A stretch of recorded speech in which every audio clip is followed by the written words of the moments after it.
Amém. Boa noite, paz do Senhor, os irmãos. Acho que é a primeira vez que eu dou aula na torre, né? E os homens são a maioria, né? Mas glória a Deus por isso. Bem, hoje a gente vai iniciar nosso primeiro módulo, né? Da nossa aula. E a gente está estudando sobre fundamentos, né? E a gente tem visto como tem sido necessário nesses últimos dias, né, a gente rever sobre alguns fundamentos.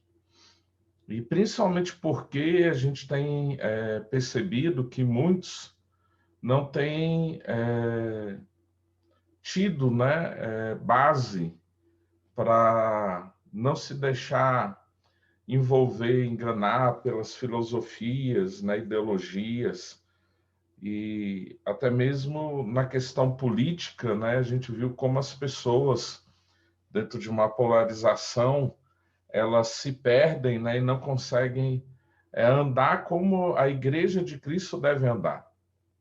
Aí a gente vê esse discurso do ódio, né, que é dos dois lados, ou de todos os lados, né, porque além da direita e esquerda, agora tem centro também, né? E eu cito isso não por causa da questão política, mas da questão da própria igreja, porque a gente tem tido uma igreja dividida, né? A gente tem tido uma igreja que está brigando e defendendo partido A, partido B, partido C, e defendendo os seus ídolos, né? E às vezes a gente não percebe que esse não é o nosso papel, exatamente porque falta fundamento, né? E isso tem nos preocupado bastante. Talvez a gente vá falar de algumas coisas que vocês já saibam, mas o grande problema dos fundamentos não é nem saber, né? Mas é a prática disso, né? E a gente não pode pensar só de forma particular, mas a gente precisa pensar de forma coletiva, né? Então a análise não é em relação ao quanto eu sei ou quanto eu pratico, mas a análise é o quanto nós, como igreja, seja a expressão local de onde nós congregamos, seja a expressão dentro da comunidade que nós fazemos parte na cidade ou da própria cidade, como igreja da região e como igreja da nação.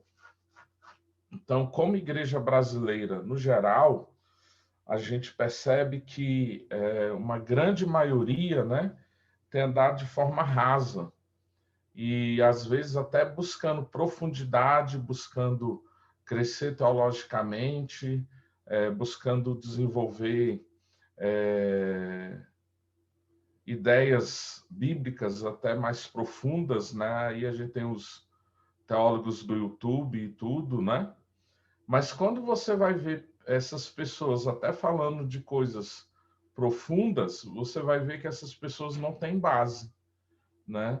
Estão discutindo aí questões como escatologia, estão preocupados com uma teologia social, por exemplo, mas não tem a base bíblica, né, do firme fundamento, que é Cristo, que nos leva a viver a vida que nós devemos viver. E aí que está a grande questão, né?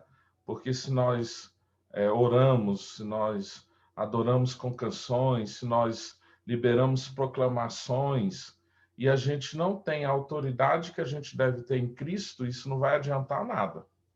E esse é o grande problema, né? A gente vê pessoas que sabem muita coisa, né? Pessoas que estão ensinando e falando, né, do movimento de intercessão, de adoração dos últimos dias, do retorno de Cristo e como a igreja tem que se movimentar, mas quando você vai ver, essas pessoas não têm a vida de Cristo, né?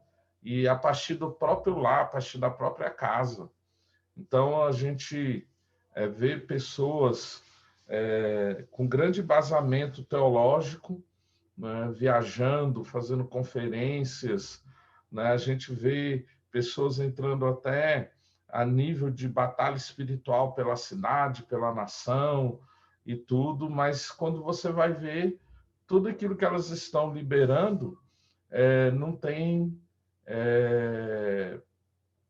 trazido nenhum efeito, né? Porque falta vida. E você vai ver que essa falta de vida é porque falta fundamento.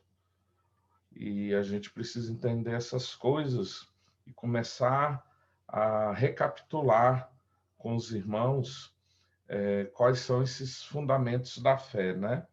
E é isso que a gente vai fazer nesses dias. Quando a gente pensa em fundamento, a gente está pensando em base, né? Em alicerce. E quando você pensa em base, em alicerce, você vai lembrar de fundação. Então, quando você faz uma edificação, você faz uma construção, o que vem primeiro? Não é o fundamento, a base, a fundação. Porque se você não tiver uma boa fundação, tudo vai ruir. E é isso que a gente tem visto, né? Congregações ruindo, famílias ruindo, pessoas a nível particular, sua vida pessoal ruindo, né? Porque não tem tido fundamento, não tem tido base, né? E a gente precisa perceber que não adianta edificar paredes, não adianta edificar grandes estruturas se a base ela não vai aguentar o peso da edificação. E como igreja a gente precisa entender bem isso, principalmente por quê? Porque como igreja nós também somos a casa de Deus, né? Nós também somos essa edificação que Deus está fazendo do seu santuário vivo. E se não tivermos firmados, né, na fundação correta, nós vamos ruir. Vamos ler em Efésios 2, 20 a 22.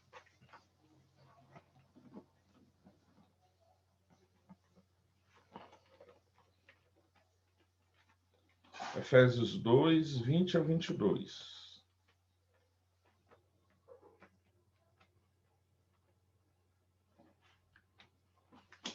Se alguém que já achou quiser abrir e ler, fica à vontade, tá? Só abrir o microfone e fazer a leitura. Efésios 2, 20 a 22.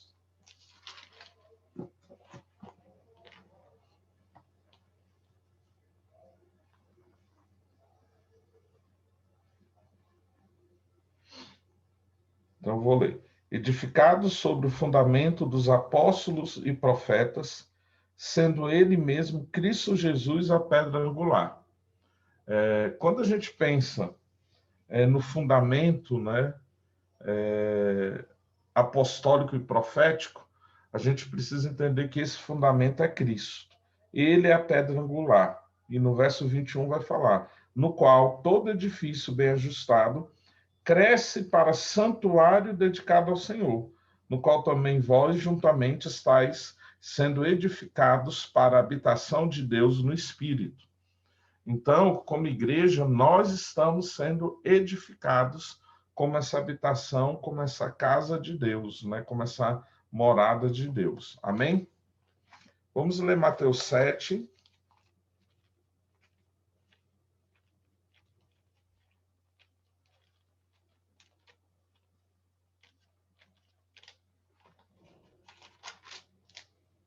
Mateus 7, 24 a 29.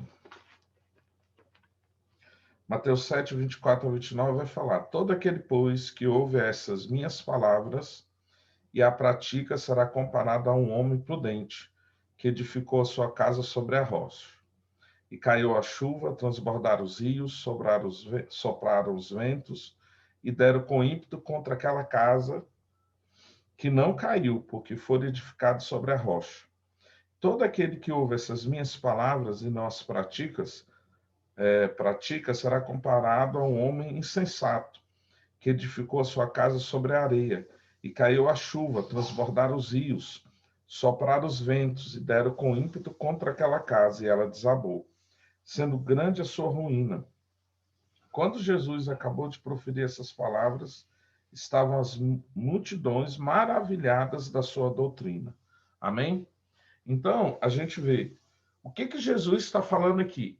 Né? Todo aquele que ouve estas minhas palavras é como o homem que edifica a casa sobre a rocha. Né? E quem não ouve é como o homem que edifica a casa sobre a areia. Agora, essas minhas palavras é o quê? São as escrituras? Em parte, sim, mas especificamente não. Por quê? O que está vindo antes de Mateus 7, do 24 ao 29, né?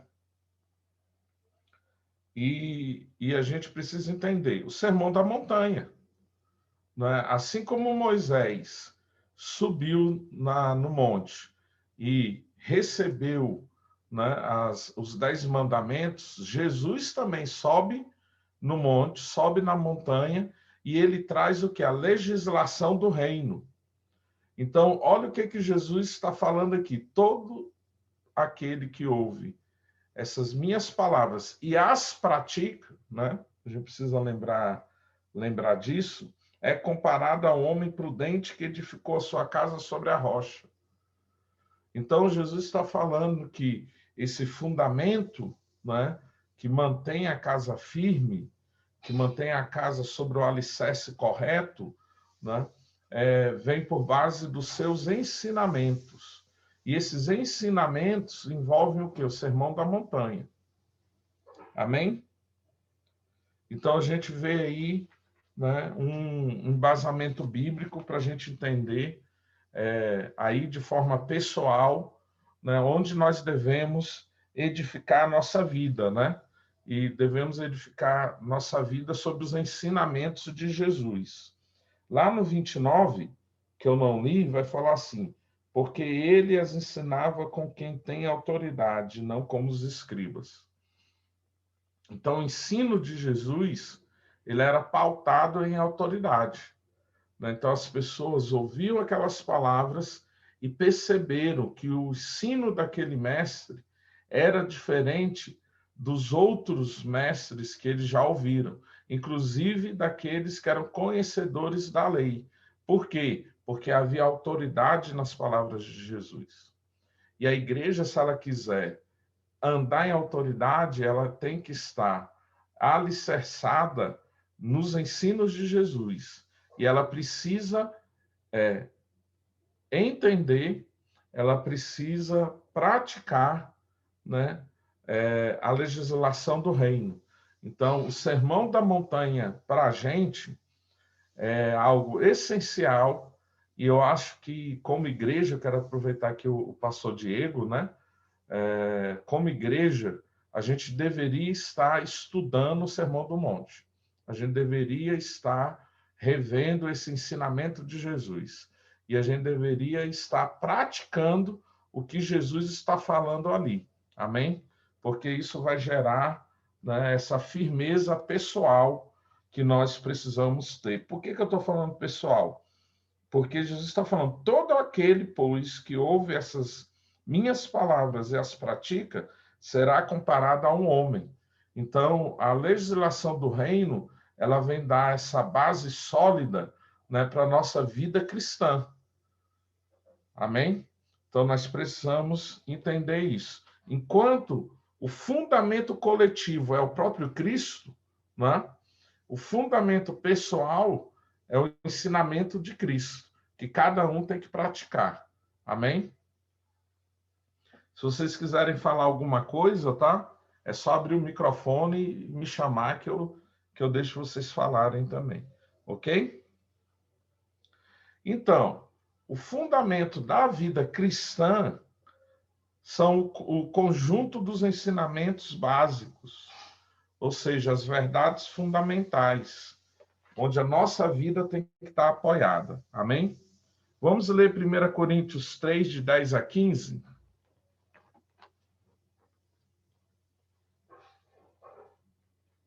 1 Coríntios 3,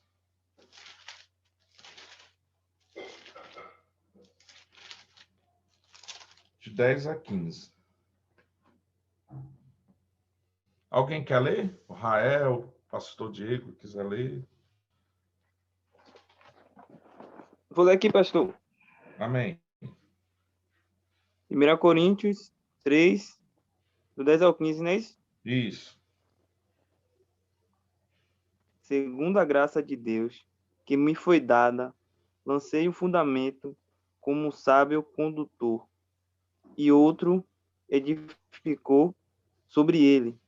Porém, cada um seja como edifica, porque ninguém pode lançar outro fundamento além do que já foi posto. E qual é Jesus Cristo? 12. E se o que alguém que edifica sobre o fundamento. Peraí que eu dou uma atrapalhadinha aqui. Peraí. E se alguém edificar sobre o fundamento é ouro, prata, pedras preciosas, madeira, feno ou palha, ou a obra de cada um se tornará manifesta, pois o dia a demonstrará. Até o 15, né? Isso. Porque será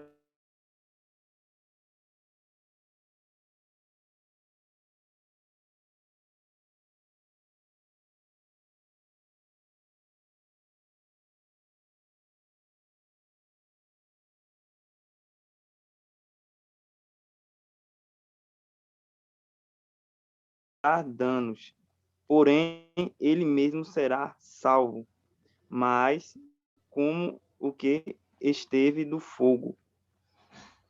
Amém. Eu acho muito interessante esse texto de Paulo, né? E eu acho assim muito forte essas palavras de Paulo, né? Paulo ele está falando, né? Como apóstolo, ele, segundo a graça de Deus, ele lançou o fundamento como prudente construtor. Parece ali com Mateus, né? Nós lemos. Aí ele fala, mas outro edifica. Porém, cada um veja como edifica. Então ele fala, olha, eu apresentei para vocês o fundamento correto, né? E esse fundamento é Jesus Cristo. E é sobre ele que cada um tem que construir. Agora, ele traz um alerta. Contudo, se o que alguém edifica sobre o fundamento é ouro, prata, pedras preciosas, madeira, feno, palha, manifesta se tornará a obra de cada um. Então ele está chamando a nossa atenção e falando, ó, cuidado com o que você edifica sobre o firme fundamento. Cuidado com aquilo que você está construindo, né? E ele fala por quê? Porque a obra de cada um, o serviço de cada um, aquilo que cada um está fazendo, vai chegar o dia que isso vai ser revelado. E vai ser revelado pelo fogo, né? E seja qual for a obra de cada um, o próprio fogo aprovará.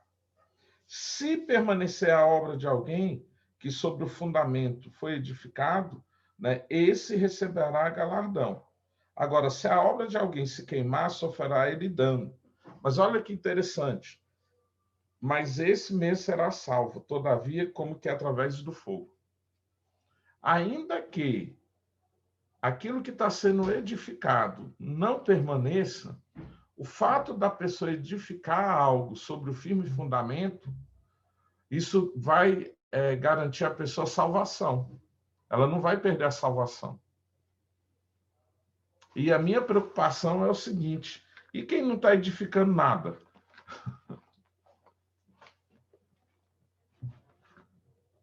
Entendeu? Tem gente que não vai conseguir construir algo tão duradouro, né? Como alguns. Mas mesmo assim, será salvo, ok? Aí eu fico pensando, gente, quem não está edificando nada, né? Quem não está edificando nem ouro, nem prata, nem pedras preciosas, nem madeira, nem feno, nem palha.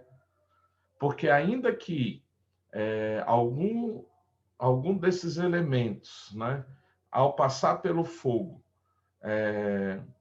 não permaneça, né, seja consumido pelo fogo naquele dia, né, a pessoa ainda vai manter sua salvação.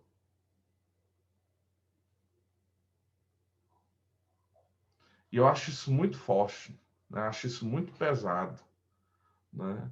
Então é melhor a gente edificar algo no firme fundamento, né? Algo que, ainda que não seja uma estrutura tão sólida, mas seja uma estrutura, né? Algum tipo de estrutura que revele que há uma casa, que revele que há uma construção, né? Nem que seja um barraquinho de madeirite, né? Ou de palha, né? A gente não pode se dar o luxo de não edificar nada. É isso que eu entendo que Paulo está dizendo aqui, né? Ainda que você não consiga desenvolver algo que seja tão duradouro, né? O que você conseguir desenvolver ainda vai te assegurar a salvação.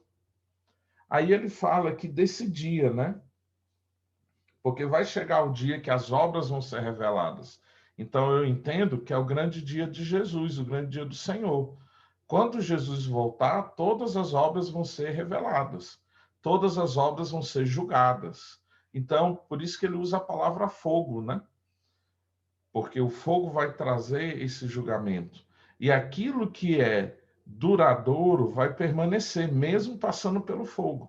Ou seja, ainda que aconteça tribulações, ainda que aconteça juízo, ainda, né, aquilo que foi edificado vai permanecer, ok?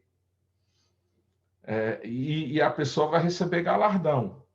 Mas quem não, né, tiver a edificação que permaneça, essa pessoa não vai receber galardão. Porém, não vai deixar de ser salva, porque ela edificou algo. Então, eu fico com isso no meu coração, né? Às vezes a gente pensa que as pessoas vão alcançar a mesma medida que a gente. E muitas vezes não.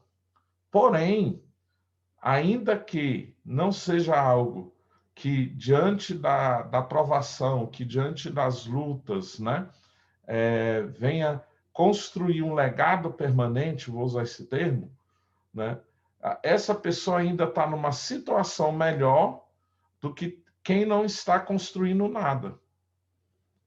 Então, há irmãos, né, que vão andar numa medida, mas eles vão manter a fé e a salvação, ainda que não recebam o galardão. Então, a grande questão hoje é que a gente tem que ensinar as pessoas que o que elas estão edificando, o que elas estão fazendo de cunho pessoal e de cunho coletivo, precisa ser edificado em Cristo. E que elas precisam, né, procurar construir algo que seja sólido, que seja permanente. Mas ainda que as pessoas não consigam fazer isso, a gente não pode desprezar, né, aquilo que elas estão edificando, ok? Mas a gente tem que incentivar que algo seja edificado, que algo seja construído no firme fundamento. Amém?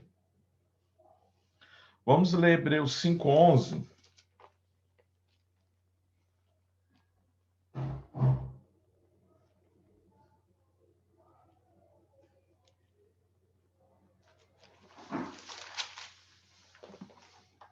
Hebreus 5:11. A esse respeito, temos muitas coisas que dizer e difíceis de explicar, porquanto vós tendes tornado tardios em ouvir. Leu 12. Pois, com efeito, quando devias ser mestres, atendendo ao tempo decorrido, tendes novamente necessidade de alguém que vos ensine de novo quais são os princípios elementares dos oráculos de Deus. Assim vos tornastes como necessitados de leite, e não de alimento sólido. Ora, todo aquele que se alimenta de leite é inexperiente na palavra da justiça, porque é criança. Mas o alimento sólido é para os adultos, para aqueles que pela prática têm as suas faculdades exercitadas para discernir não somente o bem, mas também o mal. Amém? Esse texto ele me chama muito a atenção, porque a gente vê que está falando sobre essa questão de maturidade, né? Então, há pessoas que elas não conseguem se alimentar da palavra, ou seja, aí a palavra vai vir como um alimento, né? Um alimento mais aprofundado, mais estruturado, né? Ela não consegue deixar aquilo que é princípio da fé e tem necessidade de ficar ouvindo tudo de novo. E aí o autor aos Hebreus chega e fala, né, que isso não deveria ser assim, porque eles já deveriam estar prontos para comer alimento sólido. E é interessante que no 11 eles vão falar exatamente sobre isso. A gente quer falar de coisas difíceis. A gente quer falar de coisas mais profundas. Porém, vocês têm se tornado tardios em ouvir. Né? Então, aonde que está a imaturidade? Né? É no ouvir. As pessoas não têm ouvido. Né? E por não ouvir, não aprendem. E se não aprende, não pratica. E é isso que eu acho interessante, porque lá onde nós lemos, né, quem ouve as palavras de Jesus pratica. Então, por mais que as pessoas cheguem falando que aprenderam isso, aprenderam aquilo, se o que elas aprenderam não tem prática, então verdadeiramente elas não ouviram. Porque se elas ouviram, elas têm que praticar. Porque é impossível ouvir, entender e não praticar. E aí vem essa questão, né? A gente tem tanto bebê hoje que se você chega com um alimento mais sólido, mais profundo, eles engasgam. Porque não dão conta, a gente sabe disso. Se você pegar uma criança de 1 ano, né, e dar uma feijoada para ela, é capaz dela morrer. Ela não vai conseguir digerir o que tem ali na feijoada. Aquilo ali vai ser pesado para ela. Até, mas eu dou feijoada para o meu filho. Dá não, você dá papinha. Você transforma aquele alimento numa papinha e ainda tira muita coisa, né, que tem numa feijoada. Porque a criança não consegue, né, digerir esse alimento da forma correta ainda. Então, tem muita gente engasgando. Por quê? Porque é menino na fé, porque é criança, porque não tem base, não tem fundamento. Está precisando ouvir tudo de novo, né? E está precisando retornar. E isso não é motivo de louvor aqui pelo autor aos Hebreus. É diferente daquilo que Pedro fala lá em 1 Pedro 2, né? No início do capítulo 1, quando ele fala, olha, vocês necessitam de leite espiritual. Por quê? Porque ele está falando para pessoas novas na fé. Então, as pessoas novas na fé, as pessoas que se converteram há pouco tempo, é legítimo, né? Elas tomarem leitinho. Mas quem já está há muito tempo no Evangelho e não consegue entender nem questões básicas da fé, nessas pessoas precisam ser chamadas à atenção. Né? E precisam ouvir isso, é hora de crescer, é hora de amadurecer, é hora de vocês poderem aprofundar, ok? Vamos ler o 6:3 também de Hebreus?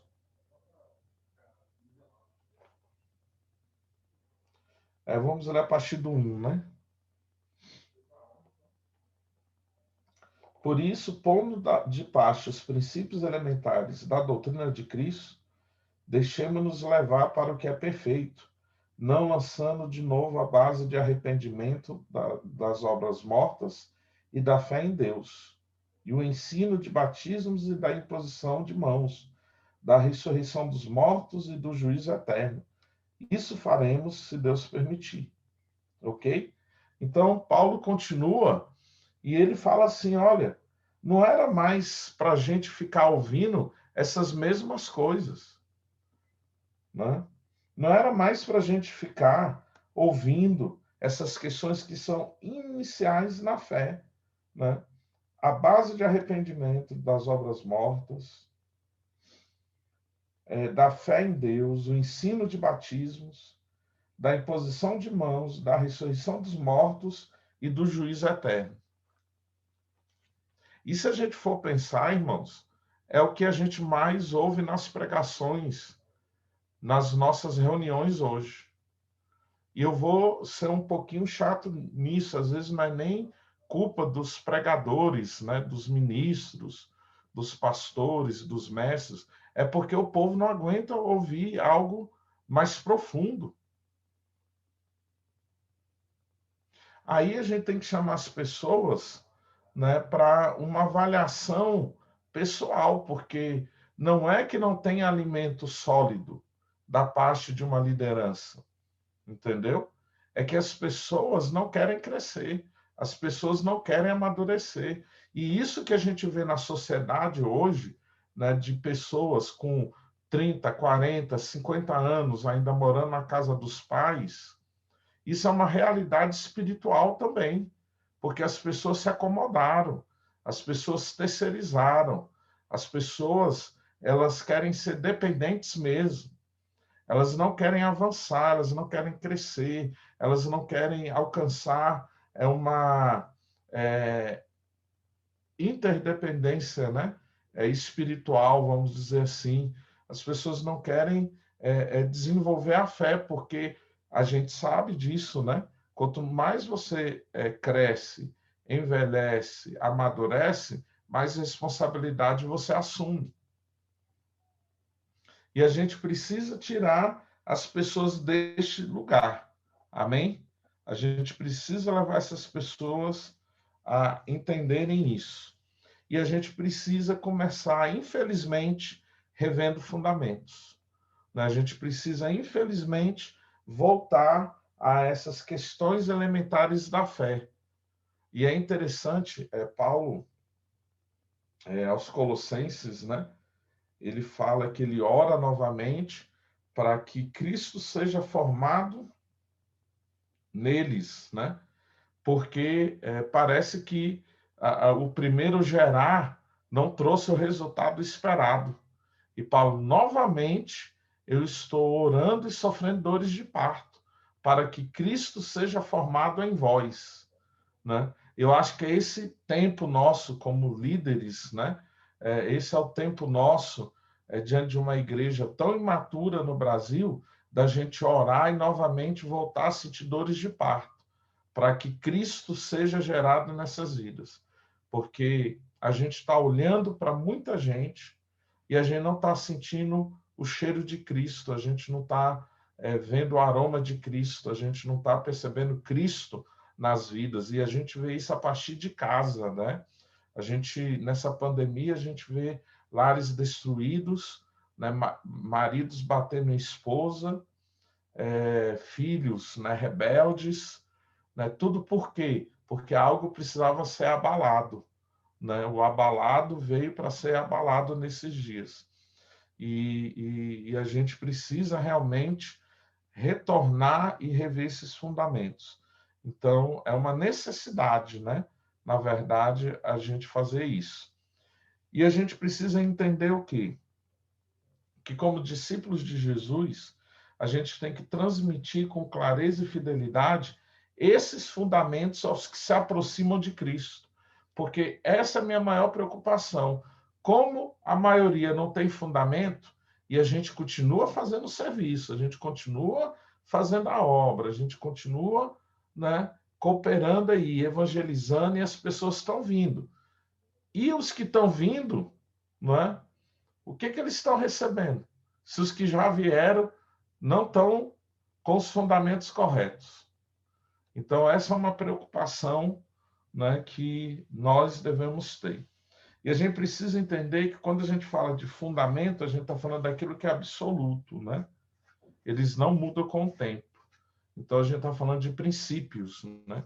Princípios bíblicos, princípios cristãos. Os métodos, eles podem ser variados, mas os princípios, eles nunca devem mudar e nunca devem ser negociados. Então, esses fundamentos, eles devem ser bem aprendidos e memorizados. E é onde, dentro da cultura judaica cristã, a gente precisa resgatar, né, aquilo que Deus vem ensinando ao povo, né, desde Moisés, em relação às leis, né? Aí, como eu falei, a gente não falou que o Sermão da Montanha é a legislação do reino. Então, é tempo da gente botar esse povo para estudar, né, para ler, para memorizar, né, para não se esquecer dessas palavras que Jesus nos trouxe. Né? Se nós queremos ser súditos do reino, a gente precisa andar de acordo com essa legislação, e isso é aqui na Terra. Isso é nessa vida que nós estamos aqui. Né? Então, é uma necessidade muito grande. E esses fundamentos devem ser ensinados a todos os discípulos de Jesus. Então, a pessoa se converteu, né? A gente já tem que ir para esses princípios elementares da fé, né? Esses oráculos, né? Que o autor aos Hebreus fala aqui. Amém? E eles devem também ser relembrados, né? No sentido de avaliar se nós estamos, né, firmados nesses fundamentos. Porque esse é o problema. Eu vejo pessoas, né, falando de escatologia, mas que elas não têm convicção do juízo de Deus sobre o homem pecador. Eu vejo pessoas, né, querendo falar sobre intercessão, sobre adoração, sobre guerra espiritual, né, sobre proclamação, né, que não entende nem o batismo. A pessoa não sabe, né, o que realmente implica no batismo, né, nessa nova vida, né, nessa morte para você ressurgir em Cristo, né? Então, é algo que a gente precisa realmente rever. E, dentro dessa questão de rever, a gente vai começar com um fundamento, né, que está dentro daqueles que a gente leu, que é exatamente sobre o propósito de Deus. Porque quando as pessoas se entregam para Jesus, elas sempre perguntam, né? Ok, Jesus fez isso na minha vida, mas por quê? Né? Por que ele morreu na cruz para me salvar? Qual é a razão dele me salvar?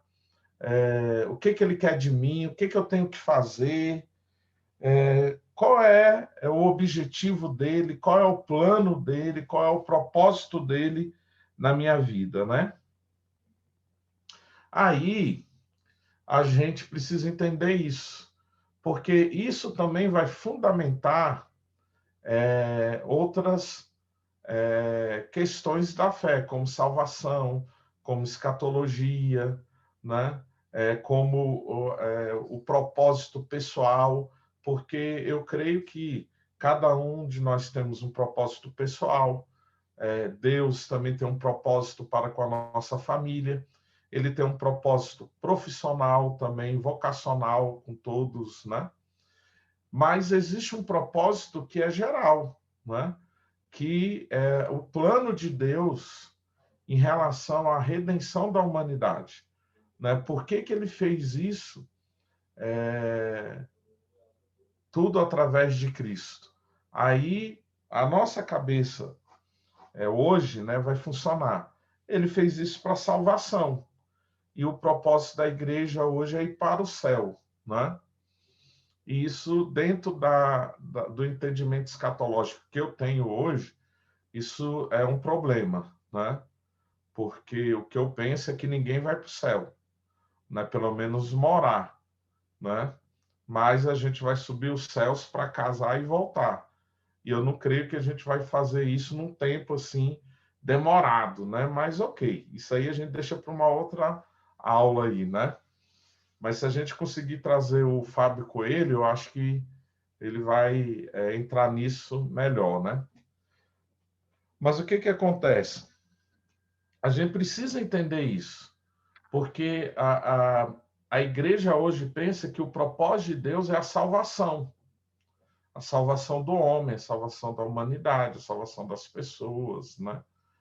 Só que a gente precisa entender que, apesar da salvação ter o seu valor, né, ter a sua importância, ela não é o propósito principal de Deus. Né? A salvação ela é um meio para, mas ela não é o fim. Ela não é o objetivo final de Deus. Porque se a gente continuar com esse pensamento que o propósito principal de Deus é salvar o homem, a gente vai cometer o mesmo erro que tem sido cometido ao longo desses anos na história da igreja, onde o homem se torna o centro.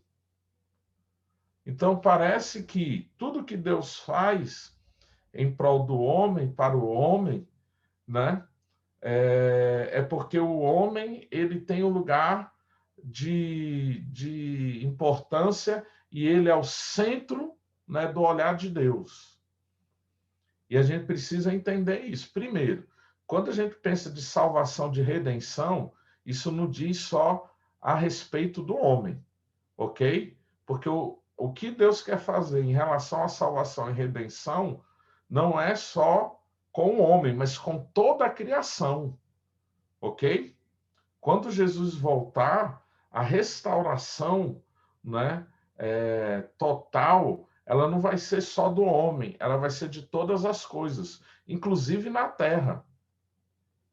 Ok? Mas todo o universo, tudo aquilo que Deus criou, né, que foi contaminado pelo pecado do homem, né, isso vai ser restaurado. Agora, se a gente vai morar no céu, para que Deus quer restaurar a terra? Se o objetivo é ir para o céu, qual é.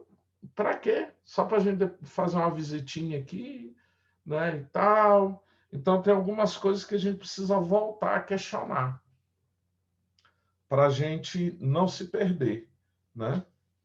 É...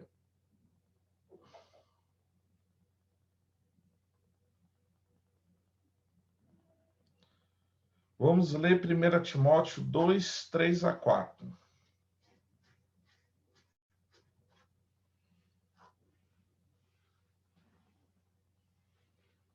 1 Timóteo 2, de 3 a 4.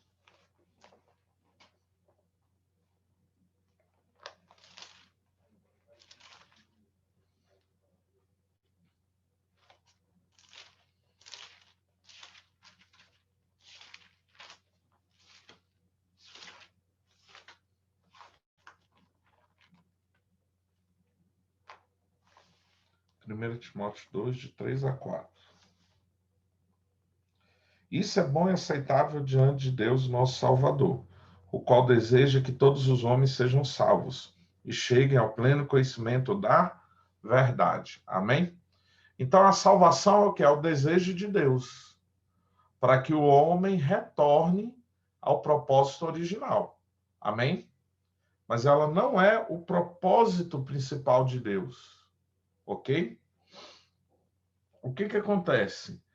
Se o homem, né, está perdido e a salvação do homem se torna o centro do propósito eterno de Deus, tudo aquilo que veio através da queda, né, e a partir da queda, ela vai ser centrada no homem. E isso é humanismo. E foi isso que aconteceu com a igreja medieval, né? Ela se perdeu nisso. Houve a Revolução Industrial, houve um crescimento, né? Um desenvolvimento social diferente do que vinha acontecendo, né? E o homem se tornou o centro de todas as coisas. E a gente tem que tomar cuidado com isso também, até em relação à nossa fé, né? Nós não somos o centro, né, do coração de Deus. A gente precisa entender isso. Deus nos ama, sim, mas tudo que Deus fez, vem fazendo e irá fazer, não é por nossa causa somente, né? Mas por causa de um propósito, de um plano que sempre esteve no coração dele. Então, tudo isso que Deus está fazendo tem, na verdade, ele como centro. E agora na pessoa de Cristo. Amém? Porque a Bíblia ela é cristocêntrica. Amém? Ela não é antropocêntrica, ela é cristocêntrica. E tudo que foi feito, tudo que foi criado, inclusive nós, foi feito, né? Nós sabemos disso, né? Dele, né? Por ele e para ele. Amém? Então a gente precisa ter esse entendimento.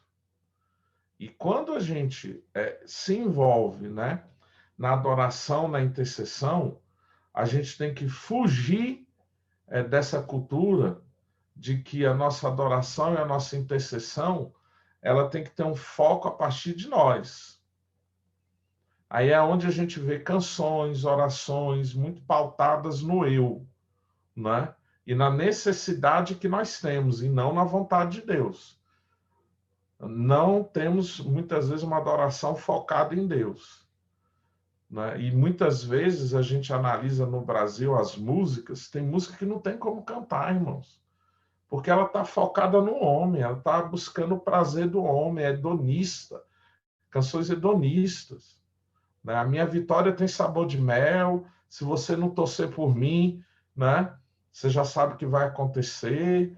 Então, é o quê? Essas canções é porque tem uma base filosófica, né? Ideológica, teológica, centrada no homem. Porque nós somos o centro do olhar de Deus. Então, nós precisamos rever isso. 2 Pedro 3:9.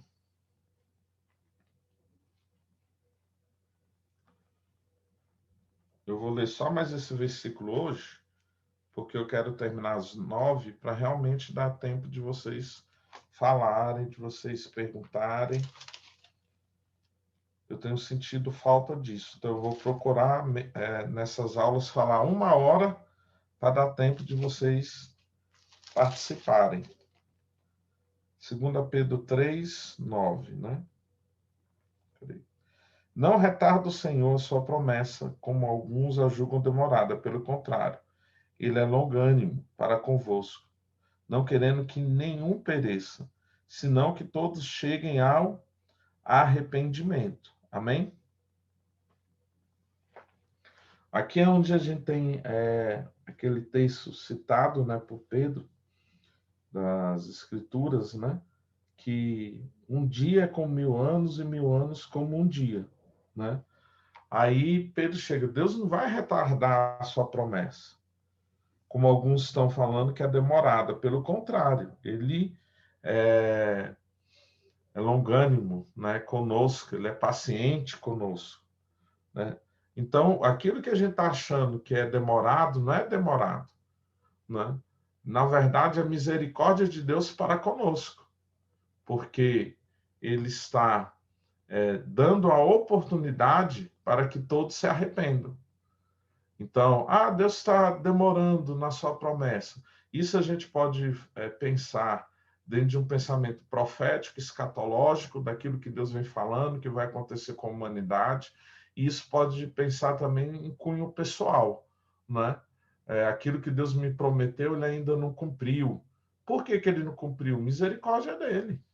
Porque se ele não cumpriu, é porque a gente não está alinhado para que a promessa se cumpra. E se ele cumprir, isso vai se tornar um peso para a gente. E muitos não entendem isso. Agora, Deus tem esse prazer, a vontade de Deus é que todos sejam salvos, apesar da gente saber que nem todos vão ser salvos. Nem todos vão viver e alcançar esse propósito de Deus. que eu não vou falar hoje, mas vou falar na próxima aula. João 3,16, né, que a gente sabe de cor, falar que Deus amou o mundo de tal maneira, né? Ali no grego é uma ênfase, Deus amou tanto, tanto, tanto, né? A sua criação, porque mundo aí é cosmos, né? Então ele não está falando que ele amou só o homem, né? Jesus não morreu na cruz só por causa do homem. Então Deus amou o mundo tanto, tanto, tanto que ele deu seu filho unigênito. Aí sim, está referindo, não, para que todo aquele que nele crê não pereça, mas tenha a vida eterna. Mas Jesus não morreu só por causa do homem. Jesus morreu para a redenção, a restauração de toda a criação, de todo o cosmos, não é? Mas nós, né, aqueles que creem, aí sim nós seremos salvos. Amém?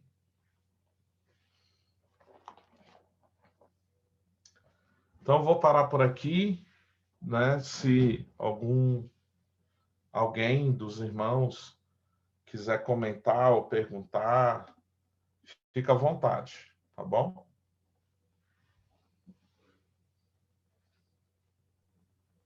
Pode desmutar aí, Israel, Diego. Olá, gente, boa noite. Eu achei muito interessante o que o pastor Marcelo falou, que Jesus, o próprio Deus, ele quer vir de novo habitar na terra. Eu lembrei de Gênesis, que quando Jesus ele fazia, ou o próprio Deus ele trabalhou os 7 dias, na palavra fala que no sétimo dia ele descansou. Só que a tradução correta é ele repousar, então seria o quê? O próprio Deus ele repousar sobre a terra, ele descansar sobre a terra. E quando o homem pecou, automaticamente perdeu tudo isso. E quando Jesus ele morreu na cruz, foi uma preparação para que Cristo, o próprio Deus, voltasse de novo para repousar sobre a terra. Então, eu creio nisso. O próprio Deus ele vai vir de novo para repousar sobre a nação, repousar sobre as coisas, repousar sobre as pessoas. E é necessário a igreja estar fundamentada no que o pastor Marcelo estava falando. Nós estamos preparados e preparar o lugar para que o Deus volte de novo e habite na terra. Amém. É isso mesmo, Rael. Tá Rael Afro aqui, né? É chique, menino. Mas é isso mesmo. Quando Deus ele cria, né, a humanidade e ele cria a terra, né, para a humanidade habitar, o desejo dele é habitar também. Quando o homem cai, né, e isso se perde, a gente vê o quê? A gente vê Deus, então, agindo através de homens até que ele chega no povo. Né? Ele cria Israel. Né? Aí ele fala, olha, eu habitarei no meio de vós. Né? Eu estarei com vocês, porque desde Gênesis sempre foi desejo de Deus. Aí vem Jesus, né? E ele vem como o quê? Emmanuel, Deus conosco, Deus presente, Deus que pisa nessa terra, né? E ele vem resgatar isso. Então, quando a gente fala dessa restauração de todas as coisas, né, a gente precisa entender que esse propósito de Deus não mudou, nem com o homem e nem com a própria terra. Então, ele continua com esse desejo. Só que com o pecado, a gente não consegue se relacionar com Deus. Né? João vai falar que ninguém jamais viu o Senhor, né? Mas através do Filho unigênito, nós vimos o Pai. Ok? Então, a gente está vendo Cristo desde a velha aliança, porque quem está aparecendo ali é Jesus, ok? Jesus vai voltar, né? E ele vai se relacionar com o homem de novo, né? Através da igreja que vai ser restaurada e vai ter a mesma, né? Imagem e semelhança dele novamente, né? Porque tem um homem sentado lá no trono. Né? Só que num corpo glorificado. E é isso que vai acontecer conosco. Por isso que ele é o primogênito dentre os mortos. Jesus foi o primeiro a ressuscitar? Não, a gente vê algumas ressurreições. Mas Jesus é o primeiro a ressuscitar já no corpo glorificado. Né? E quando isso acontecer, do retorno dele, né, a gente precisa entender que a capital do céu, Jerusalém celestial, vai descer. E vai descer com o trono. E vai chegar um momento que o filho ele vai entregar todo o governo e autoridade que ele recebeu do pai ao pai novamente. E aí nós vamos voltar a ter um relacionamento com Deus, como Adão tinha. Entendeu? Como Adão tinha. E depois se perdeu.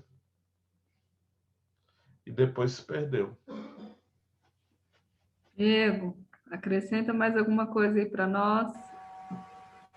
É tanta sabedoria aí que a gente fica até assim de falar, né? Muito, muito bem feito isso com o pastor Marcelo, né? Mas eu percebo que se esbarra nisso porque muitas vezes a pessoa ganha, né, na igreja, mas na verdade ela não é ganha para Cristo, né? Ela é ganha para a denominação e muitas vezes a pessoa recebe a Cristo, ela tem um encontro com Deus da salvação e aí ela já entra na ideologia da igreja, né? Aí já entra na doutrina e aí por isso que muitos se perdem, né? E por muito tempo eu fiz parte, né, de uma denominação e o ano passado Deus pediu que a gente saísse, né, que a gente se desligasse para iniciar aquilo que era o projeto realmente original de Deus nas Escrituras, né? Então isso testifica porque é Deus que une propósitos, né? E fazia tempo que eu não participava e logo hoje o pastor Marcelo falando disso, realmente a gente tem estudado isso, tem procurado levar o pessoal realmente a voltar para a Bíblia, para a palavra de Deus, né? Não ganhar as pessoas para a nossa denominação, não ganhar as pessoas para... mas realmente fundamentar elas em Cristo e de acordo com aquilo que é a vontade do Senhor, né? Nós queremos assim, né? Como eu falava aí, que Cristo veio resgatar tudo aquilo que se perdeu, né? Então, olhando para o Éden, olhando para aquilo que Adão e Eva tinham, eles viviam realmente numa harmonia, né? Com Deus, e eles tinham autoridade, eles tinham, né? Essa transparência um com o outro, eles tinham... E tudo isso foi perdido com a queda, né? E nós queremos isso sim, né? A questão do resgate de tudo que se perdeu, tudo que foi perdido, né? E a gente tem realmente, né, trabalhado isso aqui, orado, né? Mas realmente o grande problema, pastor Marcelo, é as pessoas não querem crescer, né? Sim. Elas estão tão acostumadas, né, com ir para uma denominação, ficar ali protegidas pela denominação, e até muitos dos pastores que são formados, eles são formados dentro dessa ideologia da denominação, e as pessoas não crescem, elas estabelecem os seus Moisés, né, e não querem ir a Deus, né? Então, realmente, nosso clamor, nossa intercessão é, Senhor, né, que as pessoas tenham o desejo de crescer, né? Não há nada de errado em ser bebê, né, em comer papinha. O problema é quando os anos vão passando, né, e, as pessoas não querem responsabilidades, né? Então, muito rico o estudo, né, aí, e realmente, né, eu creio que começou a falar agora, né, de fundamentos, né? Sim. É o primeiro estudo, né? Meu Deus do céu.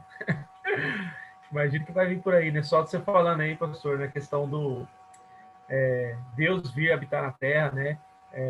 Jesus reconquistar tudo aquilo e a originalidade que Deus estabeleceu. Quero participar desse estudo aí quando você vai falar disso, hein, rapaz? Que bênção.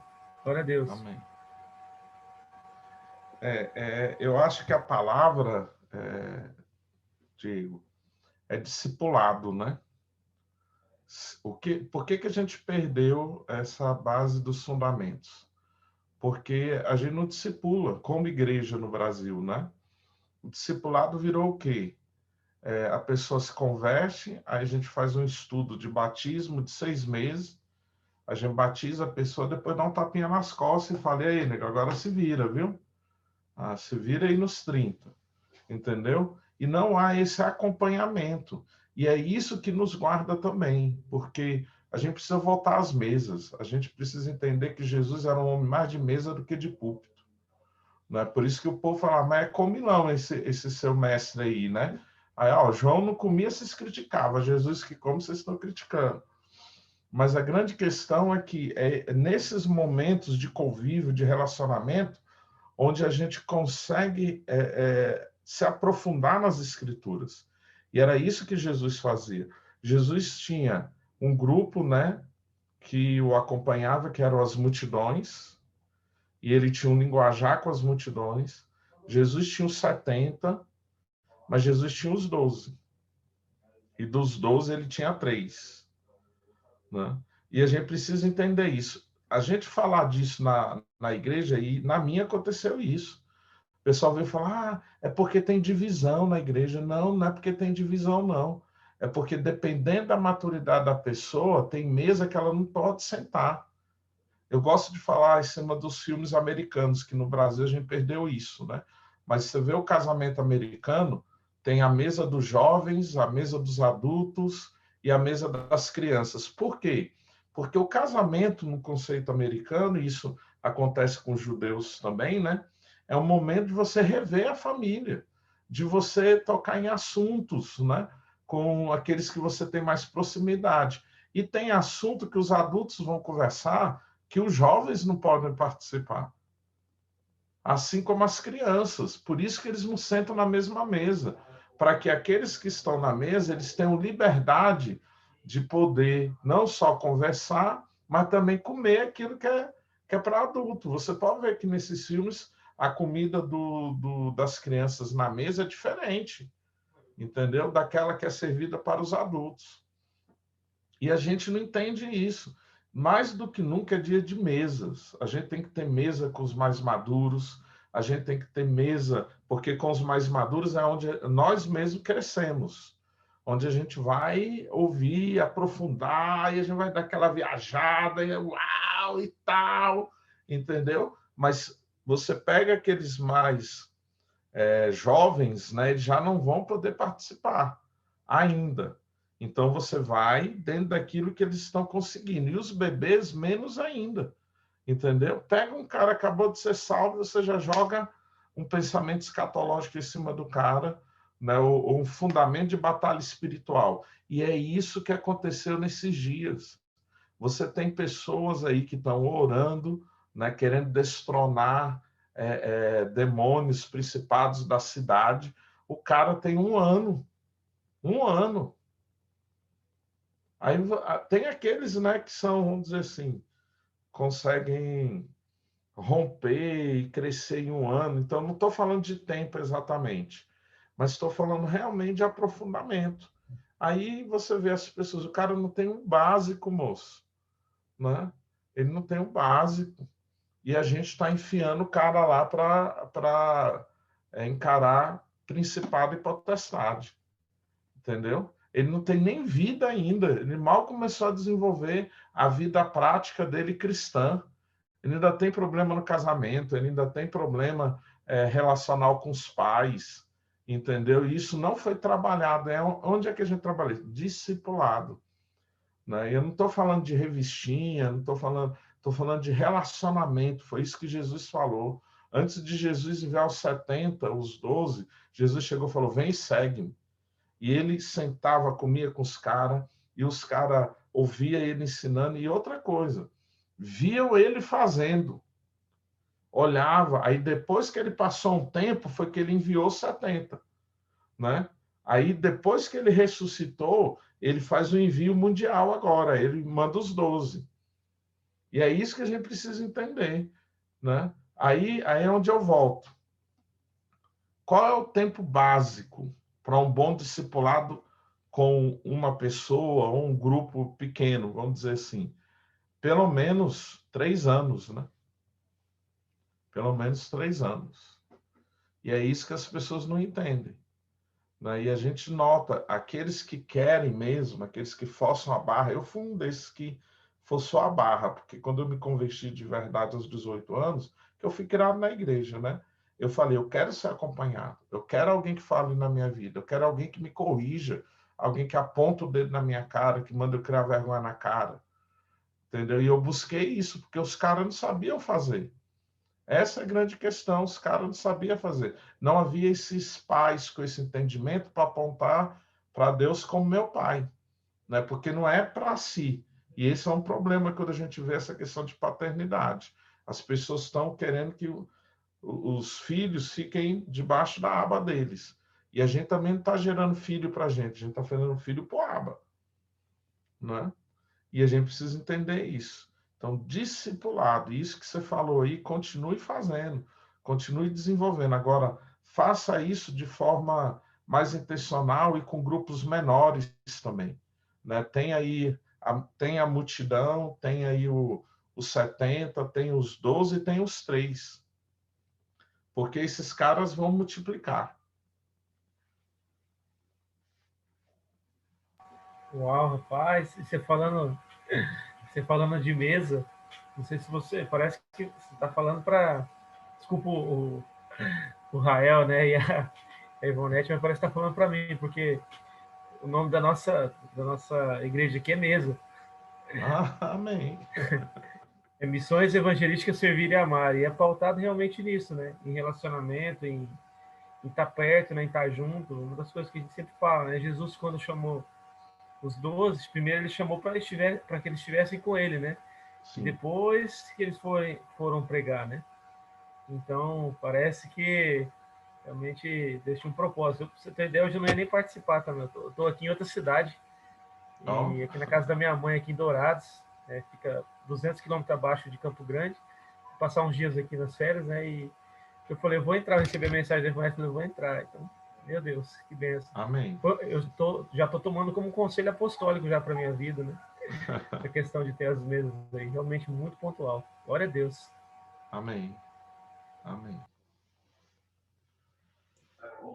Pois você pode convidar, pastor Marcelo, gosto de viajar. Amém, opa! Pode convidar aí. Eu gosto tanto que quando o pessoal não tem condição, eu dou um jeito de pagar até a passagem, só para estar junto. Depois tá rindo na entrada, pega ônibus, mas ele vai. Pastor é da onde, pastor Marcelo? Qual estado? Eu estou no DF, eu sou de Brasília aqui.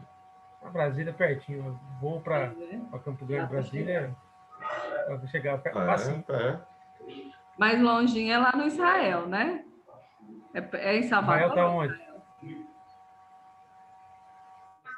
É? Salvador? Tá fechado. Salvador. Rapaz, lá já é um já fui na Tinga. Bênção de Deus. Tabatinga é colado ali com o Peru e com a Colômbia.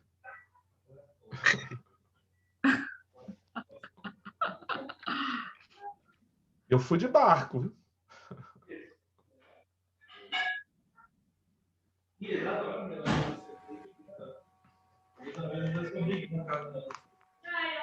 Amém. Joia, irmãos, foi uma bênção mesmo. Na próxima semana, essa turma vai acontecer na sexta. Por conta da agenda do pastor, e nós não abrimos mão dele, vai ter que funcionar assim, né? A cada 15 dias, isso mesmo, né, pastor? Na semana quinta, na outra semana sexta. É bom porque a gente também abarca aqueles que hoje, muitos me mandaram mensagem, que tinha compromisso na igreja local, então aí na sexta já dá oportunidade para esses outros irmãos. E aí eles assistem essa gravação e conseguem acompanhar as aulas. Então, Deus abençoe todos vocês. Pastor, ore para nós, né? Ore pela vida do Diego, pela vida do Israel, por mim também. Estou sem viagem sábado. Desculpa ter saído aqui, é porque eu precisava de correr arrumando as coisas. Mas ore por nós. Amém. Tranquilo. Pai, nós te agradecemos por esse momento onde nós estamos aprendendo juntos, através do seu Espírito que habita em cada um. Te agradeço, Pai, pela vida do Diego, do Israel, da Ivonete. Abençoe suas vidas, suas famílias, suas congregações, Pai, e que verdadeiramente o seu Espírito esteja gerando em nós aquilo que o Senhor deseja da igreja desses últimos dias que nós temos vivido e experimentado, que possamos nos alinhar para receber Jesus, que possamos nos preparar e preparar outros também para isso. Por isso, Senhor, nos faça crescer ainda mais no firme fundamento que é Cristo. Que o Senhor esteja nos edificando juntos e que possamos, Pai, edificar nossas vidas, nossos corações, nos ensinos de Jesus. Nós te agradecemos, em nome dele, amém. Obrigada, irmãos. Deus abençoe Nada. vocês. Tchau, queridos. Um abraço. Tchau, até mais. Boa noite. Tchau, tchau, pastor. Irmão Marcelo. Tchau, Tchau, tchau. Israel. Fica com Ivone. Deus. Tchau, Israel. Tchau, Junto. Tchau, pastor Diego. Um Tchau. abraço. tchau.